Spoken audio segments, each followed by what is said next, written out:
ओम नमस्ते धर्मप्रेमी सज्जन हो. आजपासून आपण बघणार आहोत की वेदांमध्ये अश्लीलता आहे का. तर आपले जे आर्य विद्वान आहेत डॉक्टर विवेक आर्य यांनी खूप छान प्रकारे ही पूर्ण म्हणजे वेदांचा पूर्ण अभ्यास करून मंत्रांचा अभ्यास करून त्यांनी सगळे मंत्र असे वेगवेगळे केले की कोणत्या मंत्रामध्ये जे अनर्थ केले गेलेले मंत्र आहेत त्यांनाच त्यांनी साईडला करून बाजूला घेऊन त्याच्यावर अध्ययन करून त्या वेदांमधील ते अर्थ कसे आहेत आणि या लंपट लोकांनी केलेले अर्थ कसे आहेत यांमधील फरक खूप छान प्रकारे करून दिलेला आहे. त्याने आमच्यापर्यंत पोहोचवलं आहे आणि ते आम्ही तुमच्यापर्यंत पोहोचवतोय. ठीक आहे. तर वेदांमध्ये म्हणतात काही हेच लोक लंपट लोक काय म्हणतात की वेदांमध्ये वेद जर हा तुमचा धार्मिक ग्रंथ आहे तर मग त्याच्यामध्ये अश्लीलता का भरलेली आहे नाही का. म्हणजे आता त्यांचं असं म्हणणं आहे की तुमच्या वेदांमध्ये अश्लीलता आहे. मग आता याचा परिणाम कसा सामान्य जनतेवर पडणार. तुमच्या माझ्यासारख्या सामान्य जनतेवर पडणारच ना. अरे म्हणजे वेदांमध्ये अश्लीलता आहे तर मग मी का तसं करू नको नाही का. माझे वेदच सांगताय. पण जोपर्यंत आपण स्वतः वाचन करत नाही तोपर्यंत आपल्याला काही समजणार आहे का नाही. म्हणून त्याच्यासाठी काही कशाची आवश्यकता आहे. या सर्व भ्रांतींचं निवारण करण्याची आपल्याला आवश्यकता आहे. आणि आपल्याला विनंती आहे की आपला हा यूट्यूब चॅनल आपलाच आहे, याला शेअर करा. भले तुम्ही लाईक करू नका काही करू नका परंतु शेअर नक्की करा. संपूर्ण महाराष्ट्रामध्ये आपल्या या वेदांबद्दल असलेल्या ज्या भ्रांती आहेत त्यांचं सर्व निराकरण करून आपण तुम्हाला देतोय. भले हिंदी चॅनल भरपूर आहेत ठीक आहे ना, परंतु मराठी चॅनल हा आपला आहे. अजून इतरही असू शकतात ठीक आहे ना, परंतु वेदांबद्दल सांगणारे मराठी चॅनल क्वचितच हा आहे. आणि याच्या आपल्याला अपोजिट चॅनल पण आहे, ते पण तुम्हाला सांगतो मी. दुसरा चॅनल आहे वेद प्रचार मराठी, हा आपला दुसरा चॅनल आहे. तर हा आपण कशासाठी ठेवलेला आहे, अपोजिट चॅनल दुसरं चॅनल ठेवलेलं आहे. जर काही आपल्या याच्यावर काही आघात केला कुणी विधर्मी दुष्ट अधर्मी लोकांनी तर आपल्याला तो चॅनल उपयोगात येईल. कोणता, वेद प्रचार मराठी. ठीक आहे. तर आता पश्चिमी विद्वान जे होते ग्रिफिथ यांनी काय केलंय की ऋग्वेदातील 1:126 म्हणजे पहिले मंडल 126वा जो सूक्त आहे त्याचे 5 मंत्रांचं भाष्य केलं होतं त्यांनी.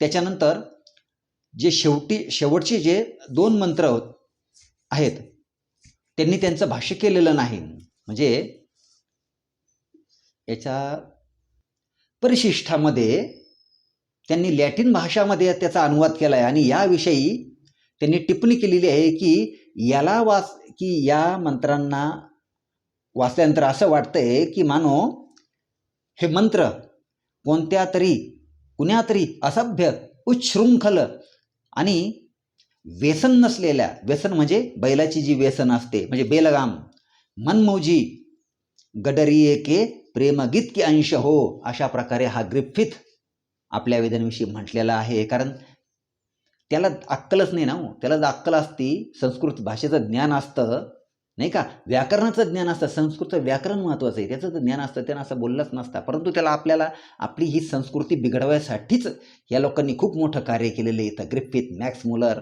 मॅकाले यांनी. आता ग्रिफिथ या महोदयांनी यजुर्वेदातील 23व्या अध्यायातील 19व्या मंत्राचा जेव्हा त्यांनी हे केला, काय अर्थ केला आणि 19 ते 32 पर्यंत त्यांनी पोहोचायला पाहिजे होतं म्हणजे अर्थ करता करता, परंतु ते 19व्या मंत्र केल्यानंतर ते डायरेक्ट 32व्या मंत्रावर पोहोचले. आणि 20व्या मंत्रांविषयी त्यांनी एक टिप्पणी केली की, आणि त्याच्या पुढेही 9व्या मंत्रामध्ये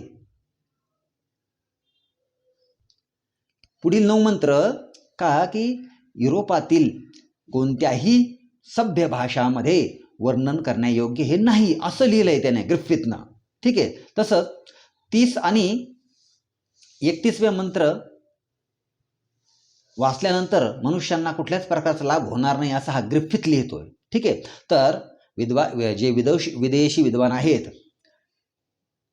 ज्या मंत्रांमध्ये त्यांनी अश्लीलता दाखवलेली आहे, ज्यांनी वर्णन केलेलं आहे त्याचं काही वेदांमधील या मंत्रामध्ये अश्लीलता आहे, तर ते अशा प्रकारचे आहेत जे आपले आर्य समाजी डॉक्टर विवेक आर्य यांनी व्यवस्थितपणे मांडण्यात आले. त्यांचे एक एक मंत्रांची पुरावे आता आपण इथे देऊया. तर हा आहे ऋग्वेदातील मंडल 126 सूक्त आणि मंत्र संख्या 6 आणि 7. काय म्हणते बघूया आपण. ओम आगधिता परिगधिता या कशिकेव जंगहे ददाती मह्यम या दुरी या शुनाम भोज्या शता. अर्थात आता इथं तुम्ही हे वाचून घ्या. काय पदार्थामध्ये प्रत्येक शब्दाचे अर्थ दिले आहे की थोडं आपण बघूया की पशुओं के ताड़ना देने के लिए म्हणजे कशिकेव म्हणजे पशुओं के ताड़ना देने के लिए जो अवगी होती है उसके समान म्हणजे जे टोचणी, याशुनाम म्हणजे अच्छा यत्न करने वालों की, या दुरी म्हणजे उत्तम यत्न वाली नीति, भोज्या म्हणजे भोगने योग्य, शता म्हणजे सैकड़ों वस्तु मह्यम मुझे ददाती देती है, वह सबको स्वीकार करने योग्य है. आता अच्छे प्रकार ग्रहण की गई सब और से उत्तम उत्तम गुणों से युक्त अत्यंत ग्रहण करने योग्य व्यवहार में पशुओं के ताड़ना देने के लिए जो अवगी होती है उसके समान अच्छा यत्न करने वाली की उत्तम यत्न वाली नीति, भोगने योग्य सैकड़ों वस्तु मुझे देती है, वह सबको स्वीकार करने योग्य है. आता याचा भावार्थ काय आहे की जिस नीति अर्थात धर्म की चाल से अगणित सुख हो वह सबको सिद्ध करनी चाहिए. या मंत्रांमध्ये कुठे काही आढळलं का गायीविषयी किंवा कुठल्याही एखाद्या जनावराविषयी किंवा कुठल्या स्त्रीविषयी आढळलं का? कुठल्याही स्त्रीलिंगाविषयी काय आढळलं का? तर नाही. याच्यामध्ये कुठल्या प्रकारची अश्लीलता नाही. आता 7वा मंत्र बघूया. ओम उपोपमे परामृष मामे दभ्राणी मन्यथः सर्वहमस्मी रोमशा गंधारीना निवाविका. अर्थात हे पति राजन, जो मैं पृथ्वी के राज्य धारण करने वालियों में जैसे रक्षा करने वाली होती वैसे प्रशंसित रोमों वाली सब प्रकार की हूँ, उस मेरे गुणों को मृष म्हणजे विचार, मैं म्हणजे मेरे दभ्राणी म्हणजे कामों को छोटे, माँ उपोप अपने पास में मत मन्यथा मानो.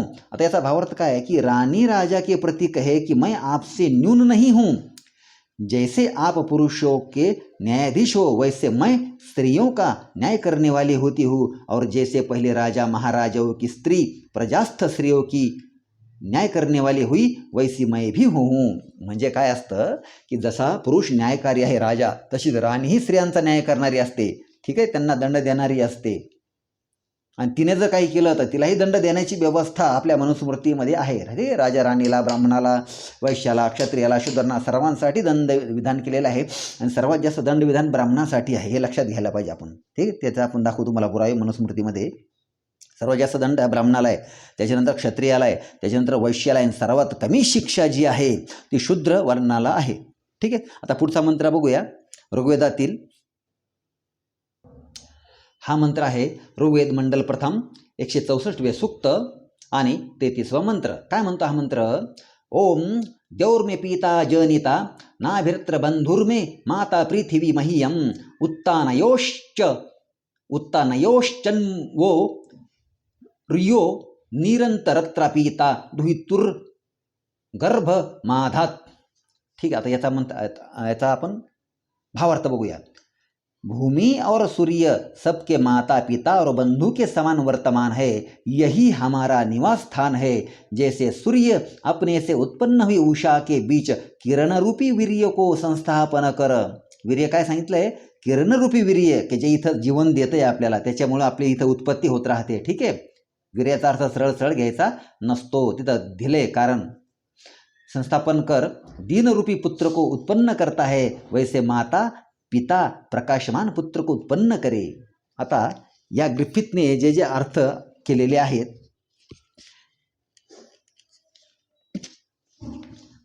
अनर्थ केलेले आहेत, ते आपण इथं न दाखवता तुम्हाला डायरेक्ट मंत्र देतोय. आणि या मंत्रांचं जिथं तुम्हाला वाचन करायला मिळेल, जिथं वाचायला मिळेल ग्रिफिथविषयी, विलियम ॲडम्सविषयी, मॅकॅलेविषयी, मॅक्स मुलरविषयी, तर आपण या मंत्रांची पुरावे अवश्य बघावेत. ठीक आहे. आता पुढला आपण मंत्र बघूया. हा आहे ऋग्वेदातील मंडल 3 सूक्त 31 आणि मंत्र संख्या 1. काय सांगतो हा मंत्र की ओम शासद्वन्निर्दूहि तुर्नप्त्यम गद्विद्वाम ऋतस्य दीधितिम सपर्यन पिता यत्र दूहितुः सेक मृंजन्तसम शग्मेन मनसा दधन्वे. आता याचा भावार्थ आपण बघूया. हे मनुष्यों, जैसे पिता के समीप से कन्या उत्पन्न होती है वैसे ही सूर्य के प्रातः काल की वेला प्रकट होती है, और जैसे पति अपनी स्त्री में गर्भ को धारण करता है अपनी स्त्री में, वैसे कन्या के सदृश वर्तमान प्रातः काल के वेला में सूर्य किरण रूप वीर्य को धारण करता है, उससे दिवस रूप पुत्र उत्पन्न होता है. बघा, अलंकारिक भाषा आहे, नीट व्यवस्थित समजून घ्या. आणि या मंत्रामध्ये कुठल्याही प्रकारे असं सांगितलेलं नाही. ठीक आहे, कुठल्याही प्रकारची अश्लीलता दाखवलेली नाही. आणि हेच मंत्र Max Muller, William Adams, Lord Macaulay, Griffith यांनी दिलेले आहेत. ठीक आहे, हा आहे अथर्ववेदातील कांड 1 मधील 11वे सूक्त. 3 ते 3, 4, 5 आणि 6 हे 4 मंत्र आहेत. काय सांगतात मंत्र? ओम सुषा विर्नोतु वियोनिम हा पयामसी श्रथया सुशनित्वमव त्वम बिष्कले सृज. अर्थात गर्भ के पूरे दिनों में गर्भिणी की शारीरिक और मानसिक अवस्था को विशेष ध्यान से स्वस्थ रखे. माता के प्रसन्न और सुखी रहने से बालक भी प्रसन्न और सुखी होता है. प्रसूतिका का गृह भी पहले से देश काल विचार कर प्रस्तुत रखे कि प्रसूति स्त्री और बालक भले प्रकार स्वस्थ और हृष्टपुष्ट रहे. ठीक आहे, याच्यामध्ये कुठल्याही प्रकारची काही अश्लीलता आहे का? स्त्रीला कोणासोबत किंवा पुरुषाला कोणासोबत काही असं काही करण्यास सांगितलेलं आहे का? नाही. मग काय सांगितलंय? सर्व जे उपदेश दिले आहेत ते मुलासाठी आणि त्या आईसाठी, दोघांसाठी दिलेले आहेत. आता 4था मंत्र बघा. ओम नेव मांसेन पीवसी नेव मज्जस्वाहतम अवैतु प्रश्निशेवलम शुने जरायवत्तवेव जरायु पद्यताम. अर्थात जरायु एक झिल्ली होती है जिसे जेली या जेरी कहते हैं और जिसमें बालक गर्भ के भीतर लिपटा रहता है. कुछ उसमें से बालक के साथ निकल आती है और कुछ पीछे. यह जरायु बालक उत्पन्न होने पर नाभि आदि के बंधन से छूट जाती है और सार रहित होकर माता के उदर में ऐसे फिरती है जैसे सेवार नामक घास जलाशय में फिरता है. शरीर में उसके रह जाने से रोग हो जाता है. बराबर है ना? इससे उस जरायु का उदर से निकल जाना आवश्यक है जिससे प्रसूता स्त्री निरोग होकर सुखी रहे. आता 5वां मंत्र हो गया. ओम वीते भिनद्मि मेहनम वि योनिम वि गविनी के वि मातरम च पुत्रम च वि कुमारम जरायु नाव जरायु पद्यताम. अर्थात इस मंत्र में धात्री म्हणजे धाई अपने कर्म का वर्णन करके प्रसूता को उत्साहित करती है. धात्री म्हणजे कोण? जी जन्म म्हणजे जी पूर्वी बाळंतपणाला बाया यायच्या घरी. ठीक आहे ना, ज्या स्त्रिया यायच्या, म्हणजे ते विद्वान असायच्या, त्या डॉक्टर्स असायच्या. प्रसूती त्यांना प्रसूती विद्वान म्हणलं जायचं, विदुषी म्हटलं जायचं, प्रसूती विदुषी. तर अर्थात धाई बड़ी सावधानी से प्रसव समय प्रसूता के अंगों को आवश्यकता अनुसार कोमल मर्दन करे और उत्पन्न होने पर माता और संतान की यथा योग्य शुद्धि करके सुधि रखे और ऐसा यत्न करे कि जरायु अपने आप गिर जावे जिससे दोनों माता और संतान सुखी रहे. समजलं? आता हे तर हिंदी काय अवघड नाही आणि एकदम मस्त व्यवस्थित सांगितलेलं आहे आणि हे संस्कार विधीमध्ये सर्व काही आपल्याला सांगण्यात येतं. आता 6वा मंत्र बघा.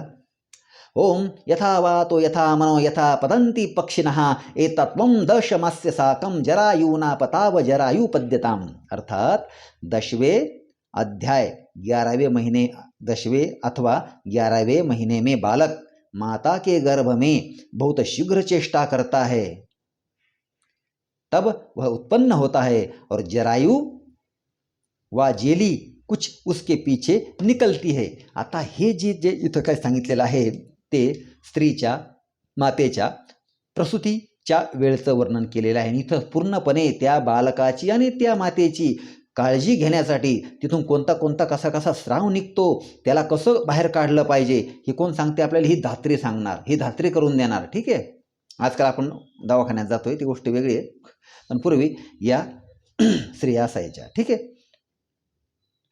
तर याच्यामध्ये तुम्हाला काही त्या मुलाविषयी किंवा त्या स्त्रीविषयी काही असं आढळलं का? जे ग्रिफिथ यांनी हे जे मंत्र दिलेले आहेत, याचे जे अनर्थ केलेले आहेत, त्याचे आपण सत्य अर्थ इथे आपण करत आहोत. ठीक आहे, पुढील मंत्र आहेत अथर्ववेदातील कांड 4 मधील 4थ्या सूक्तातील 3 ते 8 मंत्र. ठीक आहे, 3 पासून तर 8 पर्यंत. काय सांगतो हा मंत्र? ओम यथास्मते विरोहतो, ओम यथास्मते विरोहतो भी तप्तमीवानति ततस्ते शुष्मवत्तरमीयम कृणोत्वोषधि ही, अर्थात जिस प्रकार विद्याभ्यास से मनुष्य का मन बढ़ता जावे उसी प्रकार परीक्षित उत्तम उत्तम बलवर्धक वृषा आदि औषधि और यथावत आहार विहार से अपना शरीर बल भी बढ़ावे. आता चौथा मंत्र बघूया. ओम उच्छुष्मौषधीनां सार ऋषभानां सन पुंसामिंद्र कृष्णमस्मिन्धेहि तनुवशिन. आता याचा अर्थ बघूया आपण.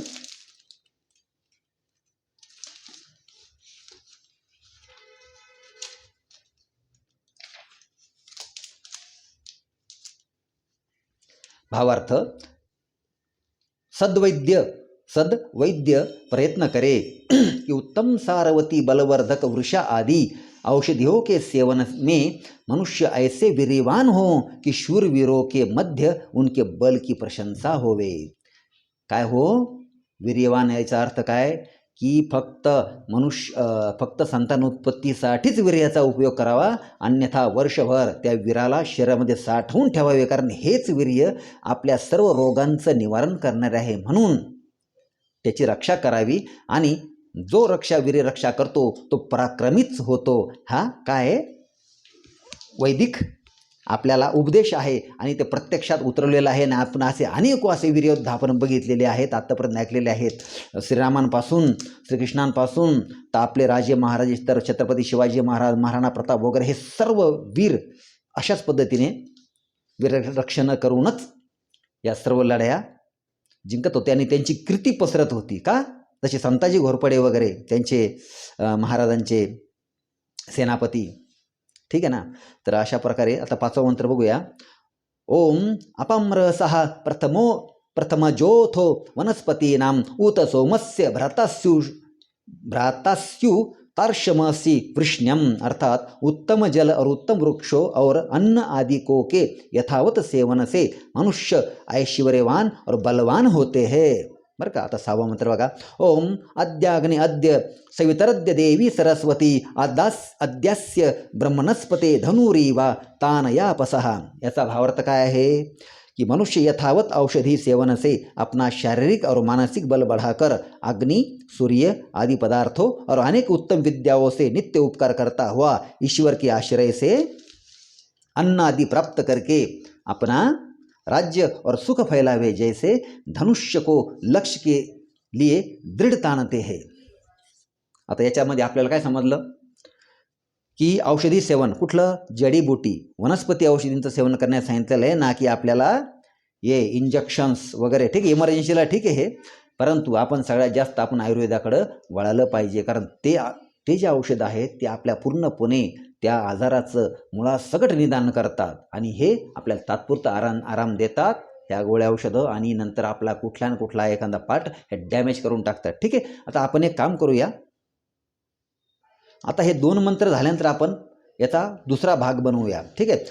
पुढचा मंत्र. ओम अहम तनोमी ते पसो अधिज्यामीव धन्वनी क्रमस्वर्ष इव रोहित मनवल्गायता सदा, अर्थात जैसे लक्ष्य बेधने के लिए धनुष में डोरी को दृढ़ कसते हैं, वैसे बलवान पुरुष राज्य प्रबंध को प्रजा की सुख के लिए यथाशास्त्र दृढ़ रखे, और जैसे सिंह आदि हरिण आदि को दबोच लेते हैं वैसे ही शत्रुओं पर धावा करके कुरीतियों को मिटावे. पुढचा मंत्र. ओम अश्वस्याश्व तरस्याजस्य पेत्वस्य च अथ ऋषभस्य ये वाजस्तानस्मिन्धेहि तनुवशिन, अर्थात शूरवीर पुरुष अश्व आदि उपकारी पशुओं को पालकर खेती, वाणिज्य, सेना आदि के यथायोग्य कामों में लगाकर संसार में सुख बढ़ावे. ठीक आहे. आता याच्यामध्ये कुठल्याही प्रकारची ना जनावराविषयी आहे, ना स्त्रीविषयी आहे, ना बलवान पुरुषाविषयी आहे, ना वीर्यवान पुरुषाविषयी कुठल्याही प्रकारचं भ्रांती करणारं अर्थ इथे नाही आहे. तर अर्थ कोणी केलेला आहे?